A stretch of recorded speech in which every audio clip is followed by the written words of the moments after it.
मुझको उठा, मुझको बना। मैं मिट्टी हूँ, तू है कुम्हार। मुझको उठा, मुझको बना।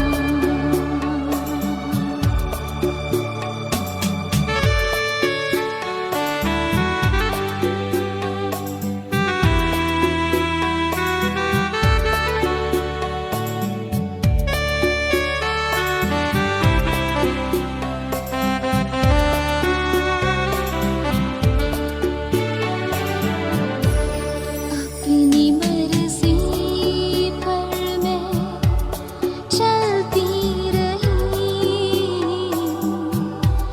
तुझको कभी भी अपना ना कहा। लेकिन प्रभु आज से मैं तेरे क्रूस को ले लेती हूँ। लेकिन प्रभु आज से मैं तेरे क्रूस को ले लेती हूँ।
मोहब्बत खुदा की दिखाने के लिए सलीब पर चढ़ गया यीशु।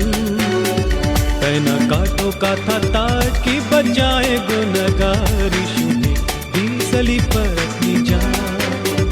यीशु ने दी सलीब पर अपनी जान। यीशु ने दी सलीब पर अपनी जान। कि बचाऊं मैं बदकार, पाऊं शिफा मैं लाचार। यीशु ने दी सलीब पर अपनी जान।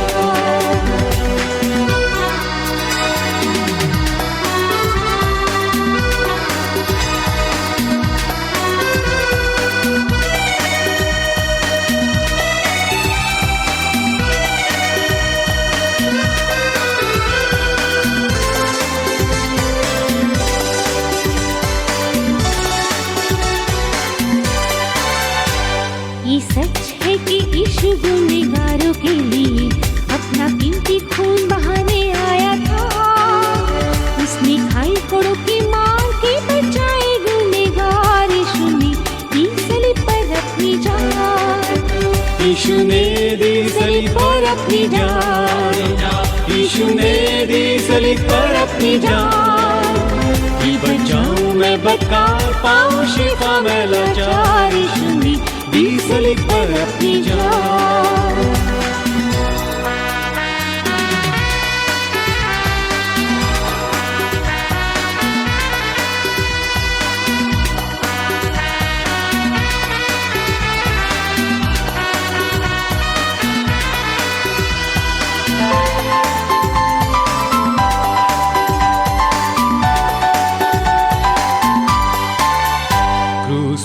से उतार उसे दफन कर दिया और कब्र पर बैठा दिया पहरा।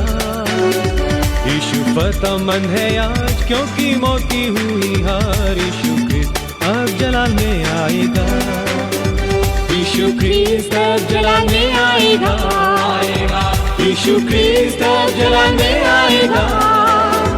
देखो कैसा उसका प्यार और हो जाओ तुम तैयार। यीशु ख्रिस्त अब जलाने आएगा।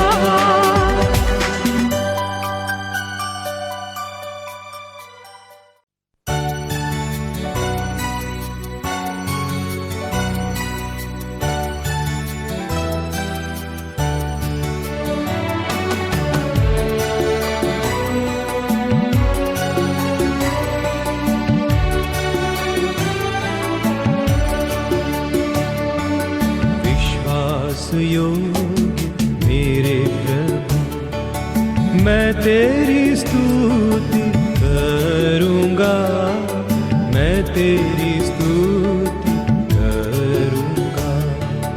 विश्वास योग्य मेरे प्रभु मैं तेरी स्तुति करूँगा, मैं तेरी स्तुति करूँगा।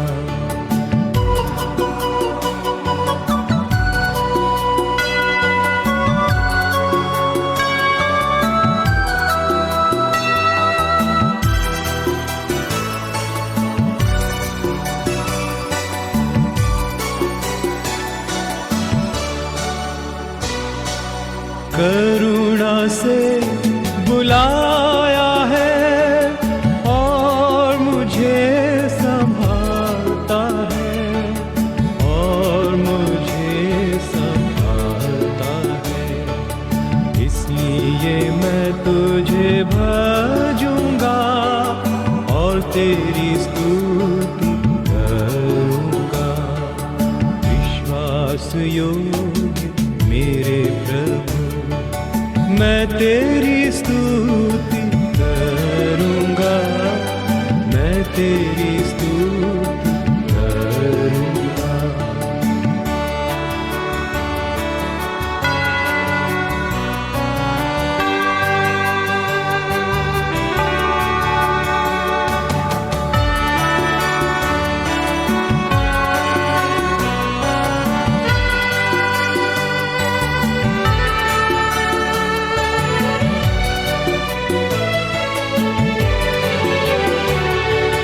मैं तेरे प्रेम से है प्रभु कितने ही बार दूर गया, कितने ही बार दूर गया।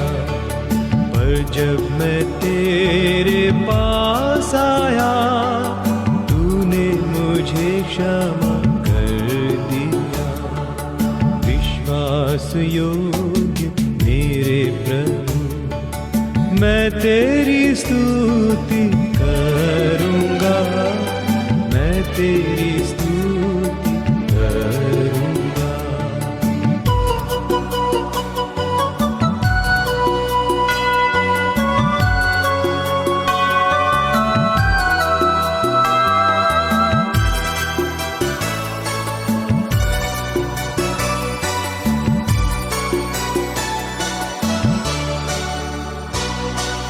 तू मेरा सच्चा साक्षी बना, विश्वास योग्य प्रभु तू, विश्वास योग्य प्रभु तू।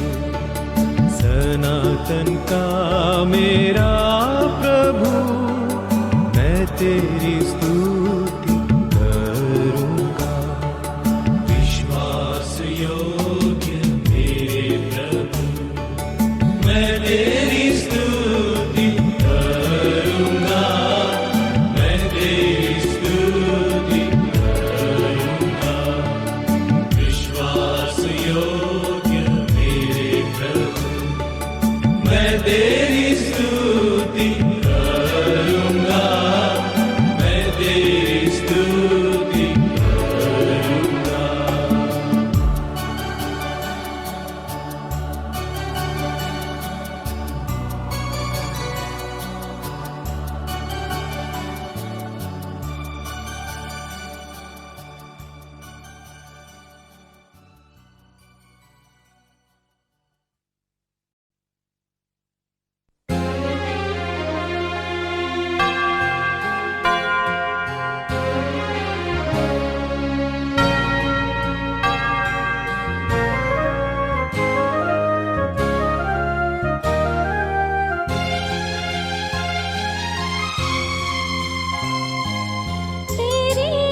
हे यहोवा, मैंने तुझे पुकारा है, मेरे लिए फुर्ती कर।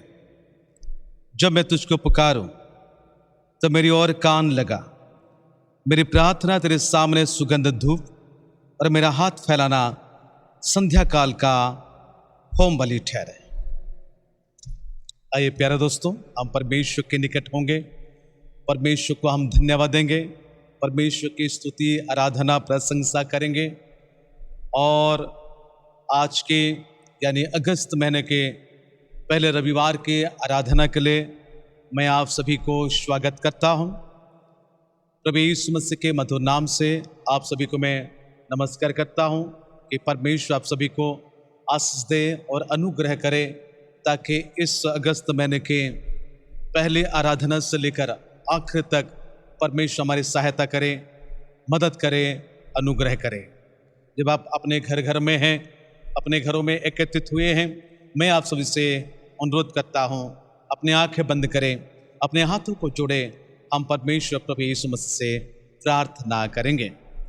दयालु पिता परमेश्वर प्रभु यीशु मसीह, हम तुझे धन्यवाद देते हैं, तेरी महिमा, तेरी प्रशंसा, तेरी तारीफ करते हैं आज के दिन के लिए।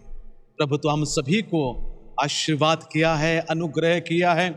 7वें महीने पार करते हुए 8वें महीने के पहले आराधना में हम सभी को प्रभु तूने तेरे महिमा करने के लिए, तेरे प्रशंसा करने के लिए सोशल मीडिया के द्वारा आशीष दिया है। सारे संसार में प्रभु इस समय लोग तेरी महिमा कर रहे हैं और हम सब मिलकर प्रभु तुझे धन्यवाद देते हैं। जीवित परमेश्वर प्रभु, हम सभी को आशीष दे, तू अनुग्रह कर, ताकि इस महीने हमारे लिए आनंद की बातें समझी जाए। इस महीने हमारे परिवार के लिए खुशी, शांति और प्रभु हर्ष को लेकर आए। प्रभु यीशु मसीह, हम नहीं जानते पिता इस महीने हमारे जीवन के लिए क्या क्या है। प्रभु यीशु मसीह, बीते दिनों की सारी विपत्ति से, बीते दिनों की सारी दुर्घटना से, बीते दिनों की सारी आवश्यकताओं को तू पूरा करते हुए, हमें बचाते हुए आज के दिन को देखने के लिए प्रभु तूने मौका दिया है। प्रभु यीशु मसीह, रोग बीमार से, दुर्घटना से प्रभु तो हमें सुरक्षा दिया है, और इस लॉकडाउन के दौरान भी हमारे सारी जरूरतों को तूने पूरा किया है। इसलिए हम तुझे धन्यवाद करते हैं, क्योंकि हम जानते हैं तू ही हमारे यहोवा यिरे परमेश्वर है। जब तू पर्वत के ऊपर प्रबंध करता है, अपने लोगों को चंगा करता है, अपने लोगों को शांति देता है। प्रभु यीशु मसीह, आज के आराधना के द्वारा सभी को आशीष देना और इस महीने भर प्रभु तेरे लोगों की तू रक्षा करना। और प्रभु यीशु मसीह, बाहर के कलीसिया के भी भाई और बहन जो इस समय देख रहे हैं, उन सभी को भी तू आशीष दे, उन सभी को भी प्रभु यीशु मसीह इस आराधना में हम शामिल करते हैं, उनके परिवार के तू रखवाली करना।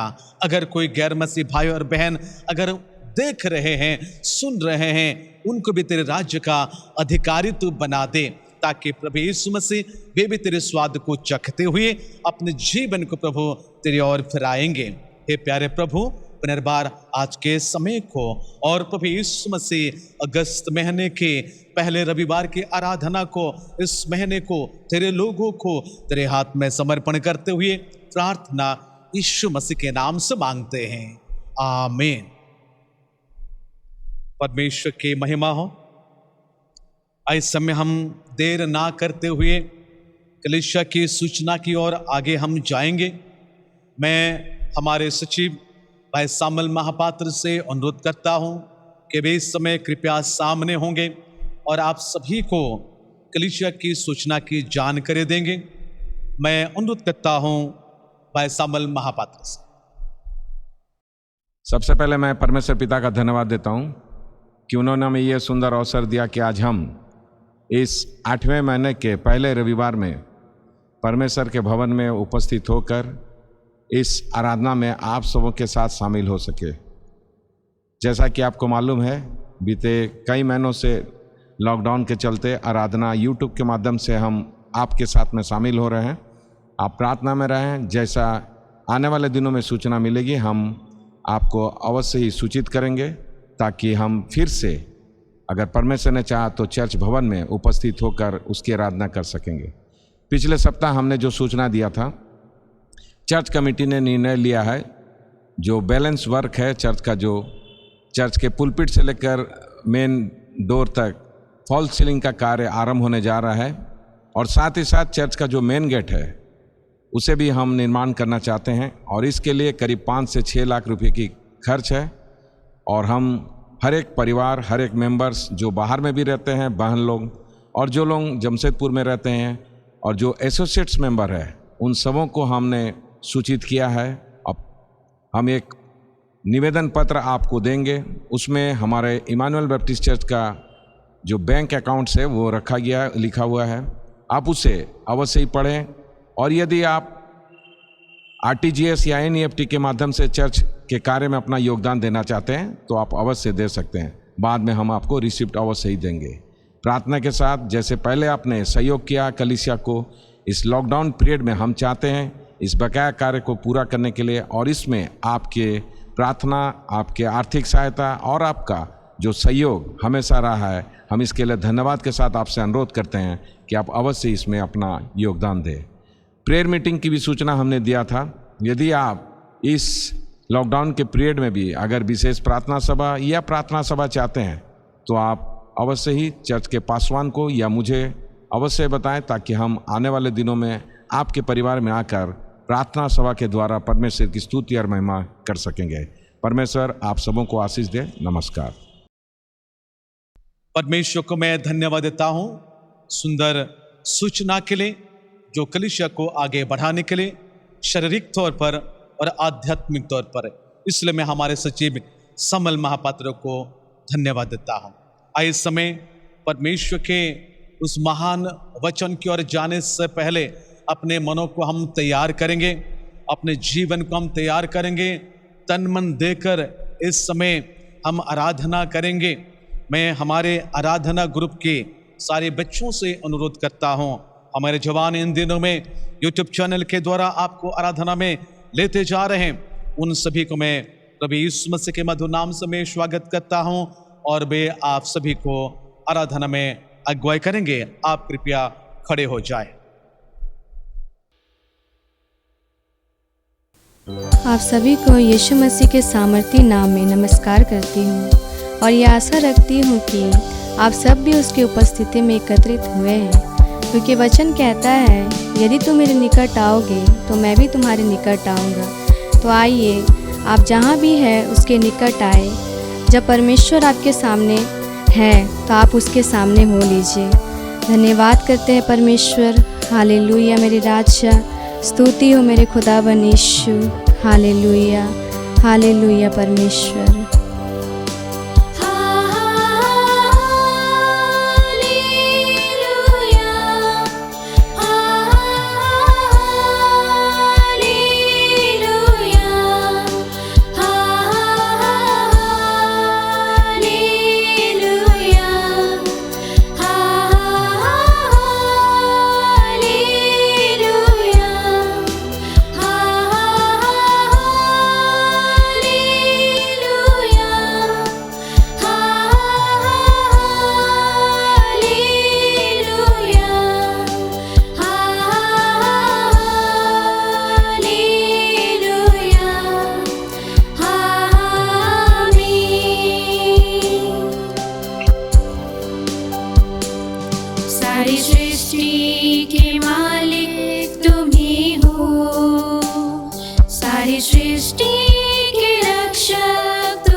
हालेलुया परमेश्वर पिता। हाँ प्रभु जी, जब आप परमेश्वर के निकट आते हैं तो वो भी आपके निकट आता है। इसलिए निराश ना हो, सिर्फ विश्वास में बने रहें और सारा आदर और महिमा केवल उसी को दे, क्योंकि वही एक आदर और महिमा के योग्य है। हालेलुया परमेश्वर प्रभु, धन्यवाद करते राजा आपकी उपस्थिति के लिए। राजा आपकी उपस्थिति के लिए बहुत बहुत धन्यवाद हो। हाँ पिता परमेश्वर प्रभु जी, आपकी उपस्थिति हमारे बीच में है प्रभु, इसके लिए धन्यवाद करते राजा। हालेलुया हालेलुया परमेश्वर। हम है तेरे हाथों की रचना, हम पर रहे तेरी करुणा, तन मन धन हमारा तेरा है, इन शैतान को छूने न देना। हम है तेरे हाथों की रचना, हम पर रहे तेरी करुणा, तन मन धन हमारा तेरा है, इन शैतान को छूने न देना।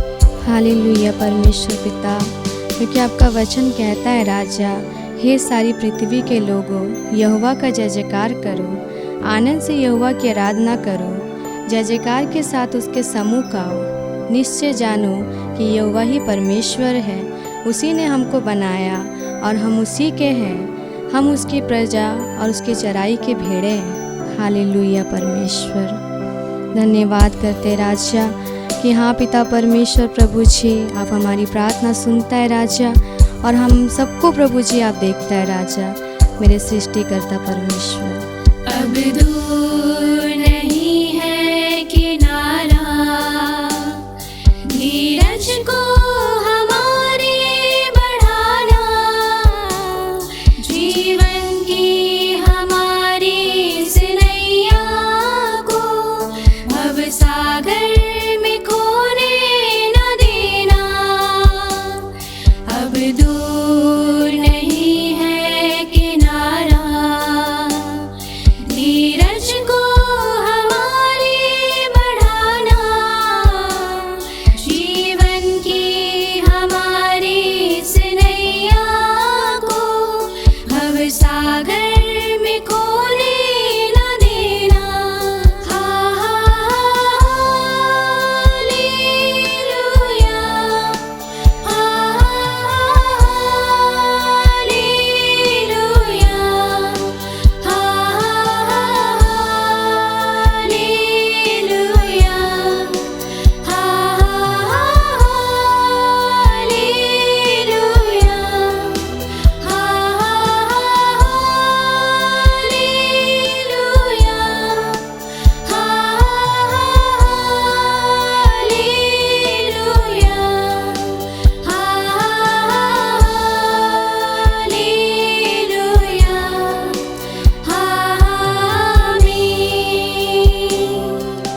हालेलुया परमेश्वर पिता प्रभु जी, धन्यवाद करते राजा।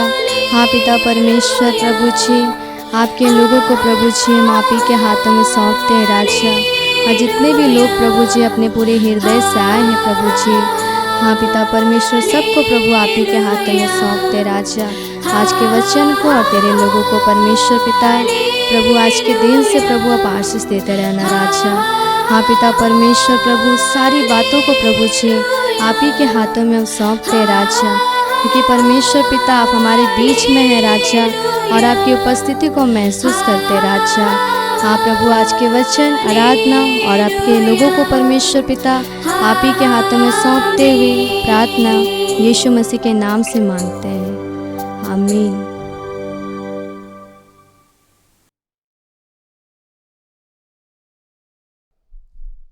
परमेश्वर को मैं धन्यवाद देता हूँ। ये सुंदर समय परमेश्वर ने हमें प्रदान किया है। तो आइए इस समय हम परमेश्वर के उस मधुर वचन की ओर जाएंगे। बीते दिनों में कुछ वचन को मैं आपके सामने रख कर आ रहा था कि मुझे और आपको परमेश्वर के वचन के अनुसार उठा लिए जाएंगे। हम सब बादल पर जाएंगे और हमारे प्रभु यीशु मसीह के संग रहेंगे। ये पवित्र शास्त्र बाइबल के द्वारा बीते दिनों में हम चिंता किए थे। तो आइए समय आज के हम कुछ शास्त्र अंश की ओर जाएंगे। लूका रचित सुसमाचार उसके 13वें अध्याय 22वें पद से आगे तक मैं पढ़ता हूँ।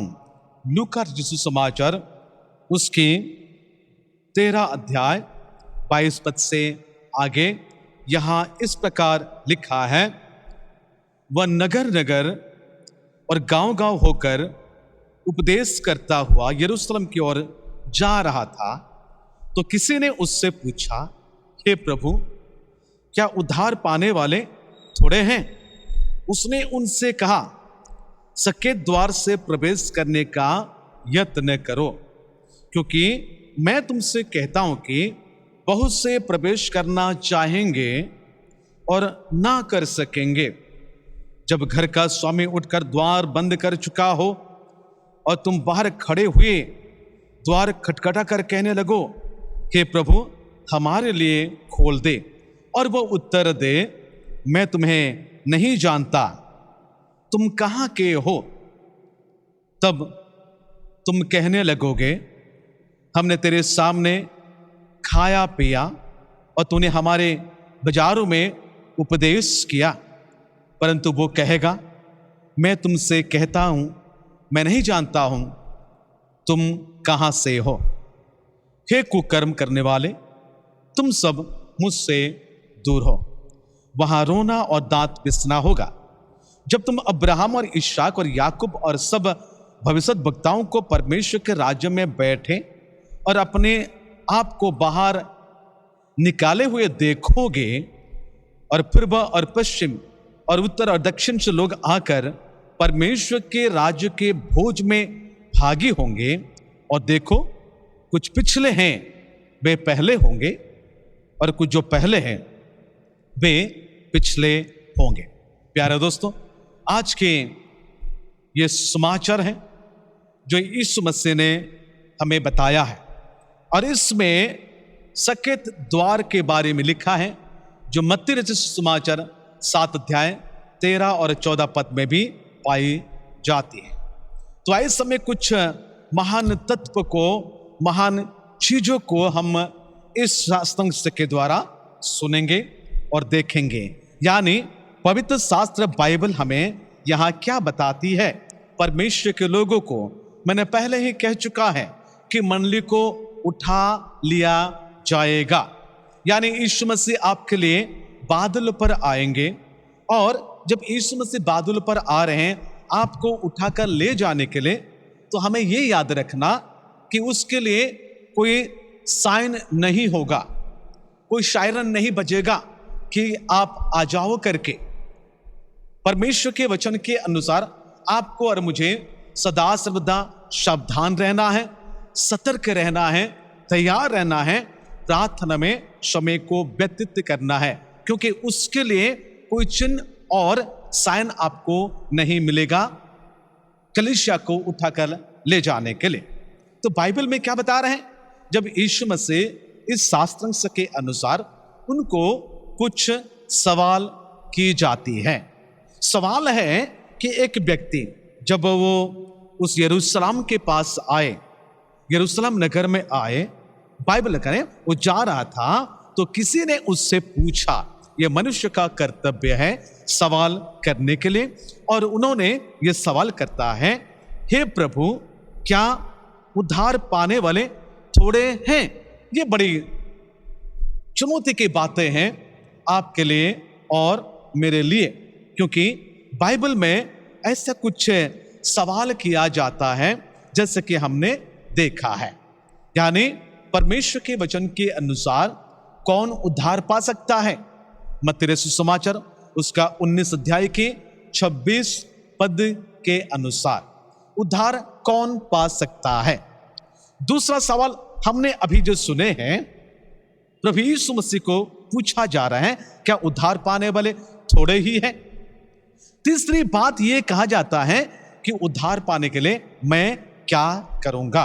जो प्रेरितों के काम 16 अध्याय का 30 पद में जेलर ने उन्होंने ये कहता है कि उद्धार पाने के लिए मैं क्या करूं? तो ये 3 सवाल आपके मन में होना चाहिए। पहली सवाल है कौन उद्धार पाएगा? दूसरी सवाल है क्या उद्धार पाने वाले थोड़े ही हैं? तीसरी सवाल है कि उद्धार पाने के लिए मैं क्या करूंगा? जी हाँ प्यारे दोस्तों, क्रिश्चियन तो हो गए, सही बात है, लेकिन अगर आप व्यक्तिगत रूप से उद्धार को नहीं पाए हैं, केवल नॉमिनल क्रिश्चियन अगर ही होते हैं, उद्धार अगर नहीं पाए हैं, तो आप रैप्चर में नहीं जाएंगे।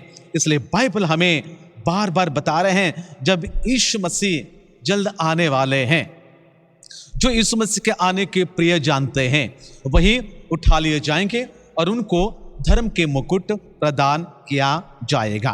तो क्या आप यीशु मसीह के आने के बाट के लिए प्रिय जानते हैं और यीशु को प्रेम करते हैं? अगर आप यीशु को प्रेम करते हैं, जरूर आप उसके आने के बाट को भी प्रिय जानते हैं। मेरे दोस्तों, यीशु को प्रेम जानने वाले, प्रेम करने वाले, यीशु की बाट को जोने वाले बहुत कम पाए जाते हैं।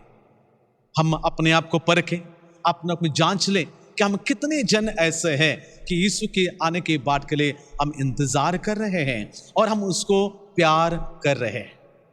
मेरे स्टैटिस्टिक्स के अनुसार, मैंने जो स्टडी किया है, परमेश्वर के लोगों को यही आकलन किया जाता है, स्टैटिस्टिक्स से बताया जाता है, अगर हम मसीह को ज्यादा प्यार करते हैं तो कितना प्यार करते हैं? मेरे हिसाब से 100 में से केवल 4% ही आप यीशु को प्यार करते हैं। मैंने ये बातों को बीते दिनों बता चुका हूं कि आप किस में कितना ज्यादा, कितने प्रतिशत ज्यादा आप प्यार करते हैं। उनमें से यीशु को प्यार करने वाली जो चीज है केवल 4% ही आप करते हो। तो प्यारे दोस्तों, क्या ये 4% प्यार से हम स्वर्ग उठा लिए जा पाएंगे? आइए समय हम एक एक करके परमेश्वर के वचन की ओर हम जाएंगे। यीशु को ये सवाल किया जाता है, हे प्रभु क्या उद्धार पाने वाले थोड़े ही हैं? ये प्रश्न यीशु को पूछा जाता है, यानी कितने कम जन है। अभी सोच लीजिएगा, भारत के जनसंख्या के अनुसार मसीह विश्वासी कितने प्रतिशत है? उतने प्रतिशत से अगर हम पूछते हैं कि अगर 2% अगर भारत के मसीह विश्वासी है, उनमें से आप अगर पूछोगे तो प्रभु क्या उद्धार पाने वाले, स्वर्ग जाने वाले थोड़े ही हैं? यानी 2% को आप उसको 4% में ले आइएगा, यानी मसीह विश्वासी जितने हैं उनको 4% से निकाल दीजिएगा। क्या उतने ही उद्धार पाएंगे, उतने ही स्वर्ग जाएंगे? बाइबल बता रहे हैं यीशु ने क्या कहा। यीशु ने उनके उत्तर में ये कहते हैं, आप सुनिएगा, 24 पद को मैं आपके सामने रखना चाहता हूं। सके द्वार में प्रवेश करने का यत्न करो। यहां लिखा है सके द्वार से प्रवेश करने का यत्न करो, क्योंकि मैं तुमसे कहता हूं कि बहुत से प्रवेश करना चाहेंगे और ना कर सकेंगे। बहुत लोग प्रवेश करना चाहेंगे, कोशिश करेंगे, चाहेंगे, यानी चाहने के बाद यीशु ने कहा करना चाहेंगे, पर आपसे और मुझे प्रभु यीशु मसीह ने यह कहता है सके द्वार में प्रवेश करने का यत्न करो। मत्ती रचित सुसमाचार क्या बता रहे हैं? चले मत्ती रचित सुसमाचार को थोड़ा हम दिखा देते हैं। उसमें यीशु मसीह ने क्या कहा आप अच्छे से जानते हैं। 7 अध्याय का 13 और 14 पद के अनुसार, मैं केवल 13 पद को आपके सामने रखना चाहता हूं। मत्ती 7 का 13 में लिखा है, सकेत फाटक से प्रवेश करो। पर यहां यीशु मसीह ने कहा कि सकेत द्वार से प्रवेश करने का यत्न करो। प्यारे दोस्तों, ये यत्न करने का मतलब क्या होता है? यीशु मसीह मत्ती में सीधा कह दिया है सकेत फाटक से प्रवेश करो, लेकिन यहां लूका रचित सुसमाचार में जब आ जाते हैं, यानी लूका एक डॉक्टर करके सभी कहते हैं, तो अगर वो डॉक्टर है, डॉक्टरी हिसाब से उन्होंने हमारे लिए ये लिखता है सकेत द्वारे प्रवेश करने का यत्न करो। ये यत्न का मतलब क्या होता है? आप अच्छे से समझते होंगे कि ये यत्न क्या होता है, फिर भी आपको मैं थोड़ा समझा देना चाहता हूं। ये यत्न को ग्रीक भाषा में क्या कहा जाता है? ग्रीक भाषा में यह कहा जाता है, मैंने लिख कर रखा है, लिखा है एगोने जोमाई। एगोने जोमाई करके ग्रीक भाषा में लिखा जाता है। उसका अर्थ क्या होता है? उसका अर्थ है कि जागरूक रहना है, पहली बात है। एगोने जोमाई का जो ग्रीक शब्द है, उसको अगर हम व्याख्या करते हैं, उसमें 3 प्रकार के शब्द निकल कर आ रहे हैं। यानी आपको सचेत रहना, यानी जागरूक रहना है, और आपके जीवन एक उद्देश्यपूर्ण जीवन होना चाहिए। बिना लक्ष्य से मसीह जीवन को ना बिताएं। अगर एगोने जोमाई की बातें ग्रीक शब्द में कहना चाहता हूं, यत्न करो, ये भाषा अगर आपको बताया जाता है, उसमें पहली बातें हैं सचेत रहना, यानी जागरूक रहना है। हर समय 24 आवर्स है आपको सचेत रहना है, जागरूक रहने के लिए कहा जाता है। जागरूक मसीह, सचेत मसीही बनना है। और दूसरी बात है एक उद्देश्यपूर्ण मसीह विश्वासी आपको और मुझे बनना है। बिना उद्देश्य से जीवन को ना बिताएं। यानी यीशु मसीह आपको अगर संसार में रखा है, उनका उद्देश्य क्या है? आप बाइबल को पढ़िएगा। परमेश्वर क्या चाहता है आपसे, परमेश्वर की इच्छा क्या है आपके लिए, परमेश्वर का उद्देश्य क्या है आपके लिए, आप तो उसके जानने के लिए कोशिश करें। यानी आपके जीवन उद्देश्य पूर्ण होना चाहिए। और तीसरी बात मैं आपको ये कह देना चाहता हूं परमेश्वर के लोगों को कि आपको इस उद्देश्य को पूरा करने के लिए और सचेत रहने के लिए अत्यधिक प्रार्थना के साथ, आत्मा के साथ चेष्टा करना है। यह तीसरी बात है। यानी एगोने जोमाई की मतलब यह है कि आपको सच्ची जागरूक रहना है। दूसरी बात है उद्देश्यपूर्ण मसीह विश्वासी आपको बिताना है। तीसरी बात है यानी ये दोनों को हासिल करने के लिए अत्यधिक की चेष्टा करना है, यानी प्रार्थना के द्वारा और आत्मा के द्वारा। एगोने जोमाई आपको स्ट्रगल लाइफ को बता रहे हैं, एगोने जोमाई आपको डिफिकल्ट लाइफ बता रहे हैं। एगोने जोमाई याद रखना, मसीह विश्वासी हैं तो डेंजरस में होकर जाना पड़ता है। यानी यीशु मसीह एक पद चिन्ह हमको देकर चले गए। पतरस की किताब में हमें बताया जाता है कि वो हमें एक पद चिन्ह को देकर गया है ताकि उस पद चिन्ह को लेकर हम चले। तो क्या इतनी मामूली है?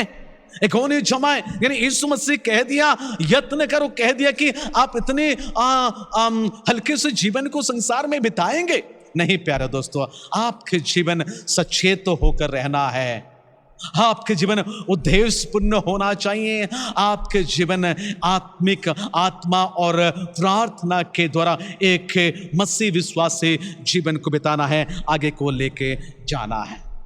तो बाइबल हमें बता रहे हैं कि कौन उद्धार पाएगा। जैसे मैंने 3 बातों को कहा कि कौन उद्धार पाएगा, उद्धार पाने वाले क्या थोड़े ही हैं? उद्धार पाने के लिए मैं क्या करूंगा? तो प्यारे दोस्तों, परमेश्वर के निकट हो जाए, परमेश्वर को प्यार करे जीवन भर, यानी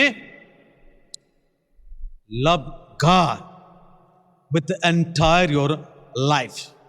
संपूर्ण जीवन भर परमेश्वर को प्यार करना है। आप संसार को देख रहे हैं, बाइबल बता रहे हैं कि समय बुरा है।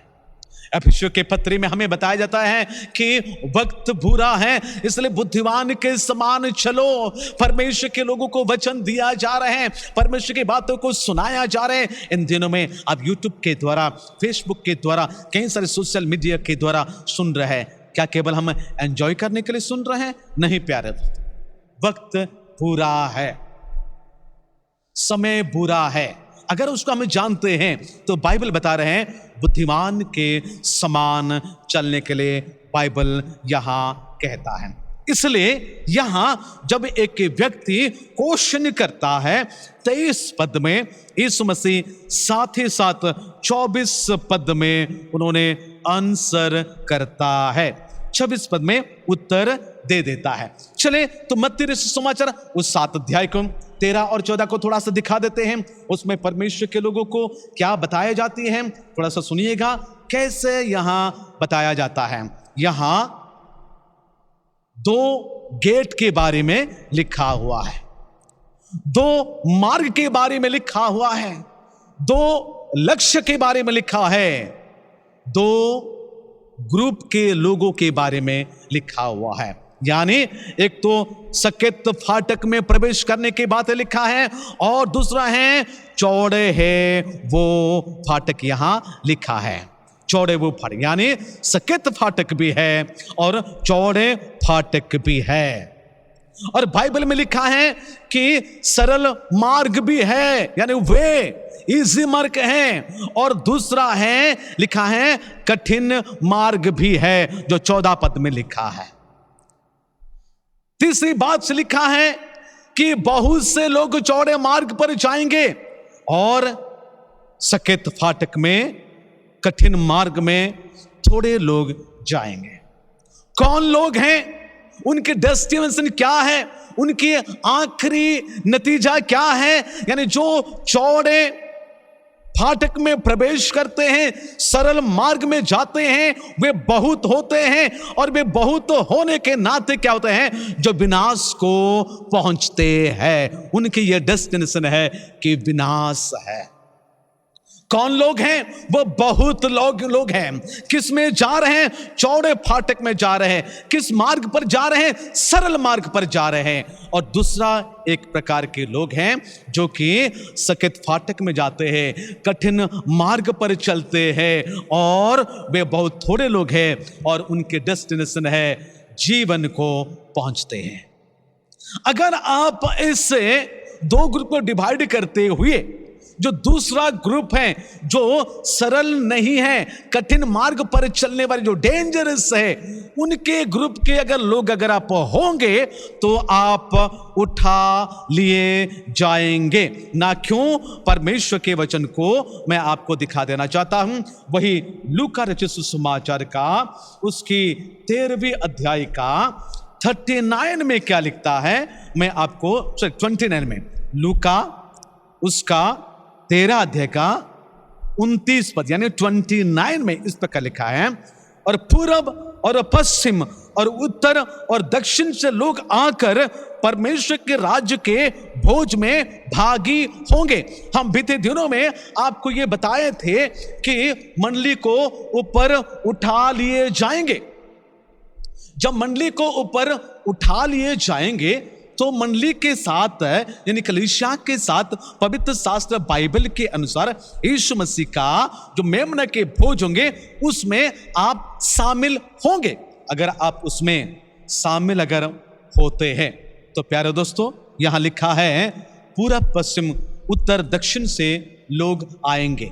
प्रश्न है क्या थोड़े लोग ही जाएंगे? प्रश्न है क्या थोड़े लोग ही उद्धार पाएंगे? यह प्रश्न है। पर यहां से लिखा है पूरब पश्चिम उत्तर दक्षिण से वे कितने लोग आएंगे ना। प्रकाशित वाक्य आपको उसमें उत्तर देता है। प्रकाशित वाक्य उनकी 7वीं अध्याय का अगर आप 9 पद को पढ़ते हैं, प्रकाशित 7 का 9 पद में अगर पढ़ते हैं, लिखा है कि इसके बाद मैंने दृष्टि की और देखो हर एक जाति और कुल और लोग और भाषा में से एक ऐसी बड़ी भीड़ जिससे कोई गिन नहीं सकता था, श्वेत वस्त्र पहने और अपने हाथों में खजूर की डालियां लिए हुए सिंहासन के सामने और मेमने के सामने खड़ी है। ये कौन हो सकते हैं प्यारे दोस्तों? बाइबल ये बता रहे हैं जो यीशु मसीह को विश्वास किया है, जो यीशु मसीह को ग्रहण किया है, जो यीशु मसीह को उनके उद्धार को एक्सेप्ट किया है, यही लोग होंगे। और दूसरी बातों को अगर मैं कहना चाहता हूं, 7 का 13 और 14 को मैं पढ़ देना चाहता हूं। यहां क्या लिखा है? इस पर प्राचीनों में से एक ने मुझसे कहा, ये श्वेत वस्त्र पहने हुए कौन है और कहां से आए हैं? लिखा है, मैंने उससे कहा, हे स्वामी तू ही जानता है। उसके बाद क्या लिखता है? उसने मुझसे कहा, ये वे हैं जो उस महाक्लेश में से निकल कर आए हैं। उन्होंने अपने अपने वस्त्र मेमने के लहू में धोकर श्वेत किए हैं। मेमने के लहू से धोकर जो श्वेत किए हैं वे उद्धार पाए हुए लोग हैं। वे उद्धार पाए हुए लोग हैं, वे स्वर्ग जाएंगे। और उनमें से कितने जन होंगे? बाइबल के एक बहुत भीड़ है, अनगिनत है। प्यारे दोस्तों, ये जो लोग हैं महाक्लेश से होकर आए हैं, यानी आप तो रैप्चर के दौरान ऊपर चले गए हैं। ऊपर चले जाने के बाद 7 साल तक क्लेश और महाक्लेश जो संसार में जो हुआ था उसमें से आप नहीं थे। पर जितने लोग रह गए हैं, जितने लोग रह गए हैं, जो उस समय उनको सुसमाचार सुनाया गया है, उस कठिनाई से भी वे यीशु को अपने जीवन में धारण किए हैं और मृत्यु तक वे सह लिया है, वे लोग ये है। वे बाइबल है मेमने के लहू से धोकर वे शुद्ध किए थे। यानी अपने जीवन को लोग कहते हैं ना, दूध से धोए हुए के कारण बोलते हैं। यानी कौन दूध से धोया हुआ है, ऐसे बातें कहते हैं। दूध से धोने की कोई आवश्यकता नहीं, मेमने के लहू से हमें धोने की आवश्यकता है। दूध से धोने की बातें जो उसमें कई सारे रहस्य बातें हैं। यानी आप पवित्र हो नहीं सकते हैं, आप धर्मी हो नहीं सकते हैं, आप निष्कलंक हो नहीं सकते हैं, पर आप हो सकते हैं केवल बाइबल बता रहे हैं उसके पवित्र लहू से। और उस पवित्र लहू से धोए हुए लोग उद्धार को वे पाए हैं। वे परमेश्वर के राज्य में वे प्रवेश करेंगे और वे मेमना के विवाह के भोज में वे शामिल होंगे और वे अनगिनत होंगे। प्रश्न पूछा जा रहा है, क्या थोड़े हैं? अगर थोड़े, जो कहता है ये सवाल को यीशु को जिन्होंने पूछा है उनका नाम तो जिक्र नहीं किया है, जिन्होंने पूछा है, अगर वही व्यक्ति अगर यीशु मसीह के पवित्र लहू से अगर वो धोया हुआ होगा तो वो भी इस 7 अध्याय का 9 पद प्रकाशित वाक्य में वो हो जाएगा। यानी अनगिनत भीड़ है जो कि यीशु मसीह के पवित्र लहू से धोकर शुद्ध करके वे आए हुए हैं। इसलिए परमेश्वर के लोगों से मैं यही बता देना चाहता हूं आपके लिए और हम सभी के लिए कि हम सभी को उसके निकट जाना है, वो यथाशीघ्र आने वाला है। आप अपने आप को तैयार कीजिएगा। बाइबल बता रहे हैं कि यीशु ने कहा सकेत द्वार पर, यीशु ने कहा बड़ी सुंदर बातों की क्या कि यत्न करना है। यीशु ने हमें सकेत द्वार से प्रवेश करने का यत्न करने के लिए कहता है। आपके लिए कोई ऑप्शन नहीं है। बाहर लोगों के लिए, अन्य जातियों के लिए ऑप्शन है, चाहे वे सख्त में आए या ना आए, वे चौड़े में जाए या ना जाए, पर आपके लिए कोई ऑप्शन नहीं है, आपके लिए कंपलसरी है। यीशु ने कहा कि सकेत द्वार पर प्रवेश करने के लिए कहा, सकेत द्वार से प्रवेश करने का यत्न करो। अपनी आंखें बंद करें, इनकी और अगले भाग को मैं आपके सामने बाद में लेकर आऊंगा। तो इस समय हम सबके द्वार से प्रवेश करने का यत्न करेंगे और मेमने के भोज में होंगे। जब भोज आपके सामने है, यीशु मसीह के शरीर और लहू जो संसार में है उसको ग्रहण करने से पहले आपको वहां भी जाना है। उसको भी सोचिएगा, अपने पाप अपराधों को आप क्षमा करके मांगिएगा, प्रभु यीशु मसीह आपको क्षमा करेंगे और आप योग्य बन जाएंगे। अपनी आंखें बंद रहे, मैं छोटी सी प्रार्थना करूंगा। प्यारे प्रभु यीशु मसीह, मैं तुझे धन्यवाद देता हूँ, तेरे महिमा, तेरे प्रशंसा, तेरे तारीफ करता हूँ आज के संक्षिप्त वचन के लिए। प्रभु तेरे लोगों को तू बहुत ऐसे आशीष दे और तू अनुग्रह कर, जैसा तूने कहा है तेरे लोगों के लिए कोई ऑप्शन नहीं है प्रभु।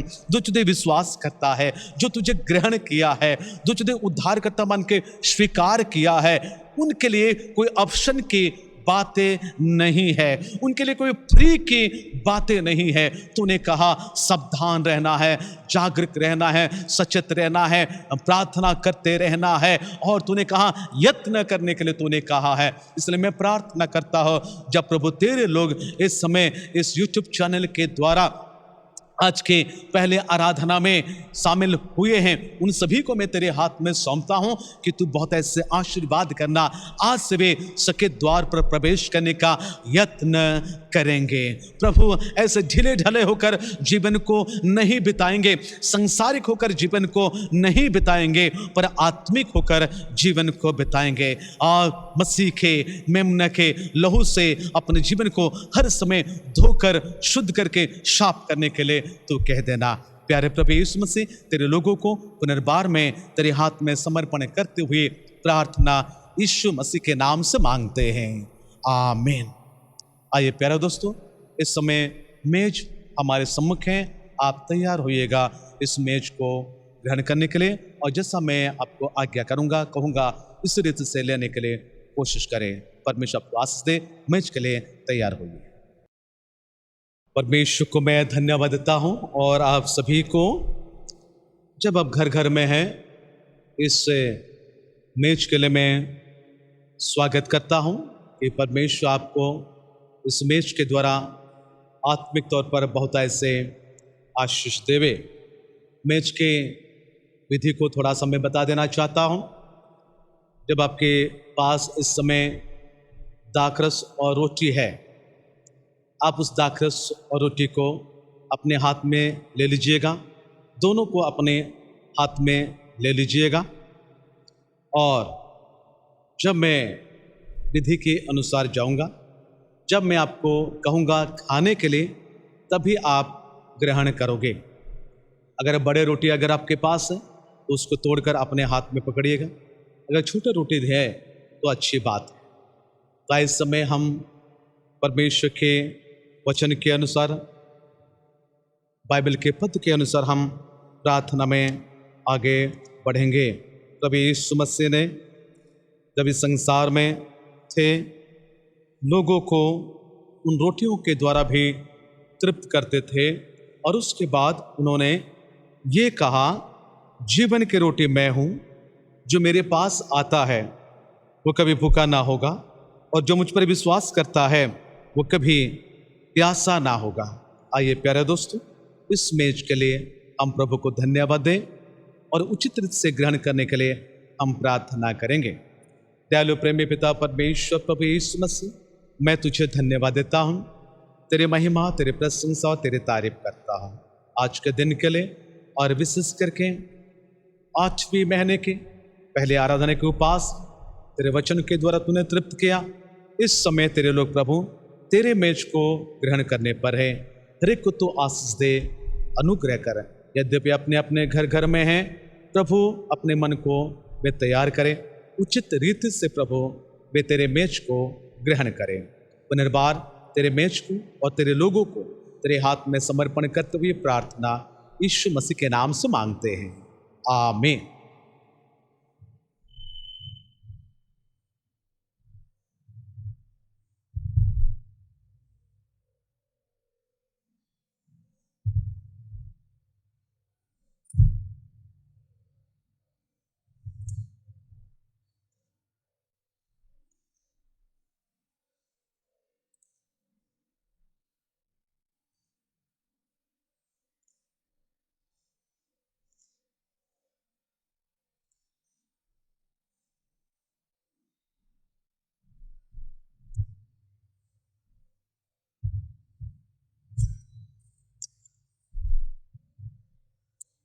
मेरे विश्वास है आपने अपने हाथों में रोटी और दाखरस को लिए हैं।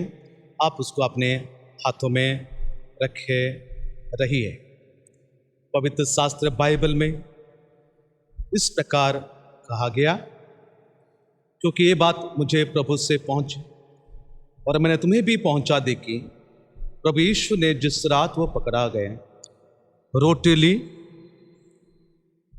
और धन्यवाद की तोड़ी और कहा, ये मेरे देह हैं जो तुम्हारे लिए मेरे स्मरण के लिए यही किया करो। इसी रीति से उसने बियारे के पीछे कटोरा भी लिया और कहा, ये कटोरा मेरे लहू में नई वाचा है, जब कभी पियो तो मेरे स्मरण के लिए यही किया करो। क्योंकि जब कभी तुम ये रोटी खाते और इस कटोरे में से पीते हो तो प्रभु के मृत्यु को जब तक वो न आए प्रचार करते हो। इसलिए जो कोई अनुचित रीति से प्रभु की रोटी खाए या उसके कटोरे में से पिए तो प्रभु के देह और लहू का अपराधी ठहरेगा। इसलिए मनुष्य अपने आप को जांच ले और इसी रीति से इस रोटी में से खाए और इस कटोरे में से पिए। तो जो खाते पीते समय प्रभु के देह को ना पहचाने वह इस खाने और पीने से अपने ऊपर दंड लाता है। आइए प्यारे दोस्तों, इस रोटी और इस दाखरस के लिए एक के साथ हम प्रार्थना करेंगे और उसके बाद जब मैं कहूँगा ग्रहण करने के लिए हम ग्रहण करेंगे। प्रार्थना में जाएं। प्यारे प्रभु यीशु मसीह, मैं तुझे धन्यवाद देता हूँ, तेरे महिमा और तेरे प्रशंसा और तेरे तारीफ करता हूँ। प्रभु यीशु मसीह, वचन के द्वारा तू हमें आशीष दिया है। मेमना के भोज में हमें एक दिन तू हमें संभालेगा, एक दिन तू हमें शामिल कराएगा। और इस समय प्रभु तूने जो हमारे लिए अपने शरीर और अपने लहू को तूने प्रदान किया है संसार में रहते हुए, हे प्रभु हम तेरे मांस के लिए धन्यवाद देते हैं, तेरे लहू के लिए भी हम धन्यवाद करते हैं। प्रभु यीशु मसीह, तेरे लोगों को तेरे उस मेज के द्वारा शारीरिक तौर पर और विशेष करके आध्यात्मिक तौर पर तू आशीष देना। तो हमारे पापों के लिए मारा गया, हमारे पापों के लिए गाड़ा गया और तीसरा दिन में जी उठा, ताकि जो तुझे विश्वास करेगा, जो तुझे ग्रहण करेगा, वो उद्धार पाएगा। हाँ प्रभु यीशु मसीह, तेरे लोगों के हाथों में इसमें तेरे मांस है और तेरे लहू है। प्रभु यीशु मसीह, तेरे वचनों के अनुसार तूने कहा प्रभु, तेरे कोड़े खाने से हम लोग चंगे हो गए। और प्रभु तेरे उस पवित्र लहू, जो लहू में की नई वाचा है, उस नई वाचा के द्वारा हमें जीवन तू प्रदान करता है। पुनर्बार प्रभु यीशु मसीह, तेरे लोगों को इस शरीर और लहू के द्वारा आध्यात्मिक तौर पर आशीष दे। जब तक तेरे आगमन नहीं हो जाता तब तक प्रभु तेरे प्रचार करते रहें। सभी प्रभु उचित रीति से ग्रहण करें। आज के मेज को प्रभु जो हम सभी के लिए दिया है तेरे हाथ में समर्पण करते हैं। तेरे लोगों को तेरे हाथ में समर्पण करते हुए प्रार्थना यीशु मसीह के नाम से मांगते हैं, आमीन। इस समय हम पहले रोटी को ग्रहण करेंगे और उसके साथ ही साथ दाखरस को।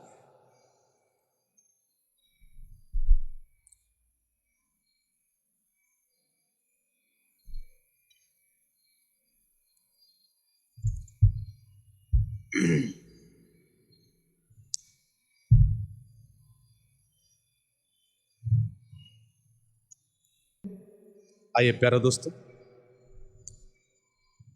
हम सभी अपने स्थानों में खड़े हो जाएं। प्रभु यीशु मसीह की मांस और लहू को आपने ग्रहण किए हैं नई रीति से जीवन को व्यतीत करने की प्रार्थना करेंगे। दयालु प्रेमी पिता परमेश्वर प्रभु यीशु मसीह, मैं तुझे धन्यवाद देता हूं, तेरे महिमा, तेरे प्रशंसा, तेरे तारीफ करता हूं। प्रभु यीशु मसीह, तेरे लोग प्रभु उचित रीति से प्रभु तेरे मेज को ग्रहण किया, उन सभी को तू आशीष दे, तू अनुग्रह कर। धन्यवाद देते हैं प्रभु, 8वें महीने की पहले आराधना में हम सभी को सोशल मीडिया के द्वारा तेरे सम्मुख होने के लिए तू सहायता की। प्रभु हम नहीं जानते पिता कि यह सिलसिला कितने दिन तक चलता रहेगा। अपने मनों को हम तैयार करेंगे प्रभु यीशु, तेरे लोग जब घर घर में तेरी उपासना कर रहे हैं, तेरे भवन को आना चाहते हैं पर आ नहीं पा रहे, यीशु मैं प्रार्थना करता हूं यथाशीघ्र वो समय तू हमें प्रदान कर ताकि हम तेरे भवन में एकत्रित हो जाएं, तेरे महिमा, तेरे प्रशंसा, तेरे तारीफ सम्मिलित रूप से हम कर सकेंगे। प्रभु तो आशीर्वाद कर, हमारे पाप अपराधों को तू क्षमा। प्रभु यीशु मसीह हम प्रार्थना करते हैं, कोविड-19 प्रभु सारे संसार में फैला हुआ है, बहुतों को ये बीमार, ये महामारी ले चुका है, कईयों ने अस्पताल में है। हमारे डॉक्टर, हमारे प्रशासन, सरकार, देश विदेश के सभी कोशिश कर रहे हैं।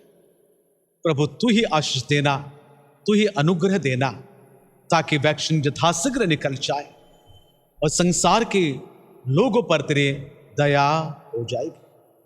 प्रभु हम प्रार्थना करते हैं हमारे कलीसिया के पूरे परिवार को, बुजुर्ग माता पिता को तू आशीष देना, छोटे बच्चों को तू आशीष देना, पढ़ने लिखने वाले बच्चों को तू आशीष देना ताकि उनकी भविष्य प्रभु उज्जवल हो जाए। कलीसिया के पूरे संस्थाओं को तेरे हाथ में सौंपते और एक को तू आशीष देना ताकि वे इन दिनों में सच्चाई से, आत्मा से प्रभु वे तेरे सेवा को कर सके। हम सभी को भी तू वही तू शिक्षा देना, उसी में तू अगुवाई करके लेते जाए। हमारे अहंकार, हमारे घमंड, हमारे सारे विषय को तेरे हाथ में समर्पण करते हैं। प्रभु हम सभी को आशीर्वाद कर। प्रभु यीशु मसीह बीते दिनों की, बीते महीने की सारे विपत्ति से प्रभु तो हमें छुड़ाया है, बचाया है, रक्षा किया है, सारी जरूरतों को तूने पूरा किया है, दिया है, इसलिए हम तुझे धन्यवाद करते हैं। पुनर्बार प्रभु यीशु मसीह कलीसिया के पूरे परिवार आज की आराधना की शुरू से लेकर अंत तूने रहा है, धन्यवाद देते हुए प्रार्थना यीशु मसीह के नाम से मांगते हैं, आमीन। आइए इस समय हम सब मिलकर एक ईश्वर में प्रभु की प्रार्थना करेंगे। हे हमारे पिता, तू जो स्वर्ग में है, तेरा नाम पवित्र माना जाए, तेरा राज्य आवे, तेरी इच्छा जैसे स्वर्ग में पूरी होती है वैसे पृथ्वी पर भी हो। हमारे दिन भर की रोटी आज हमें दे, और जिस प्रकार हमने अपना अपराधों को क्षमा किए हैं वैसे तू भी हमारे अपराधों को क्षमा। हमें परीक्षा में ना ला परंतु बुराई से बचा, क्योंकि राज, पराक्रम, महिमा सदा तेरी है, आमीन। इस बड़े पिता परमेश्वर का प्रेम, पुत्र प्रभु यीशु मसीह का अनुग्रह, पवित्र आत्मा की शांति, शक्ति और सहभागिता हम सबों के साथ, विश्वव्यापी मंडली के साथ, हमारे प्यारे प्यारे मंडली के साथ सदा सर्वदा होती रहे, आमीन। प्रभु आप सभी को आशीष दे, अनुग्रह करे। हम प्रार्थना करते रहे ताकि यथाशीघ्र हम उसके भवन में होकर सम्मिलित रूप से हम परमेश्वर की आराधना करेंगे। परमेश्वर आपको आशीष दे। सभी को जय मसीह के और नमस्कार।